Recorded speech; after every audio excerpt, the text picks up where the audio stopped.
here. I need your help. Today at school, I got the coolest assignment ever. I get to write my own fairy tale, a story. Everyone in the class gets to make up their own fairy tale, and then we get to share it with the class. I want mine to be the most fairy tale-erific. No, fairy tale-tastic. Well, you get the point. It has to be great. Will you help me? Awesome! Okay, what makes a great fairy tale? What do I need first? A hero. Yeah, a hero. No problem there. We're supposed to write our own fairy tale. So, would it be okay if our hero will be yours truly? That means me. Okay, a hero. Check. Thanks. I knew you guys would be great helpers. Now what? A problem. A problem! Yes! That's something hard that the hero has to face. Of course! That is awesome! Oh, I got it.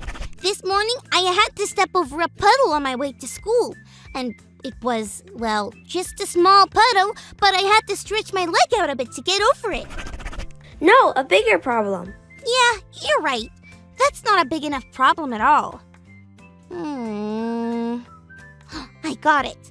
What if our hero, me, lived in a land where turkey sub sandwiches grew on trees, but no one had any mayo? Yeah, you're right. If this is going to be fairy tale-tastic, it has to have a bigger problem. I've never thought about that before, but fairy tales have a moment where all hope seems to be lost. Hope is when we really, really, really want something to happen. When you lose hope, it means you feel like there's no way it can happen. But then, in really great fairy tales, hope is found again. That means the thing that everyone really wants to happen, but thinks won't happen, actually might happen. Like when the beast who lives outside the village actually turns out to be a really cool prince guy who just wants to be everyone's friend. Kinda confused? Maybe our Bible story for today will help clear things up. It's time for today's Bible story. It comes from the book of Ruth, chapter 2. Naomi and Ruth traveled back to Naomi's hometown called Bethlehem. Once they arrived, in order to have food and money, there was really only one thing for them to do: to go out to the fields to pick up the leftover food that had been left behind by the workers.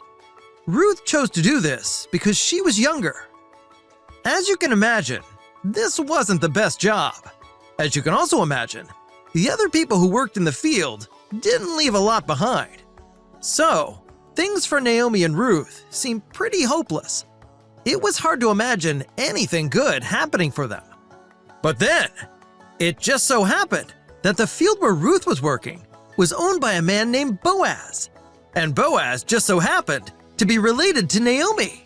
Can you believe that? Boaz saw Ruth and was kind to her. He told her to gather as much as she wanted from his field, and also told her that she should come back to his field to gather every day, because he would make sure she was safe and taken care of. Ruth went back to Naomi with plenty of food for both of them. Ruth shared what had happened with Boaz. Naomi thanked God because this was really good news. It meant that God was still taking care of them. Naomi and Ruth had no idea how they would make it on their own. But when things seem hopeless, God gives us hope. That was so cool! This story with Naomi, Ruth, and Boaz kinda does seem like a fairy tale. And it really helped me understand hope better. When my family is going through something hard, the first thing my parents do is pray to God. That must be because God gives us hope. That makes me happy and hopeful that I can write this fairy tale for my class. I think it will involve an enchanted forest. No, a giant ogre. An enchanted forest with a giant ogre. Yes! What fairy tale would you write, friends? Well, whatever you come up with, remember not to give up, because no matter how things look, God gives us hope. Thanks for learning and growing with me.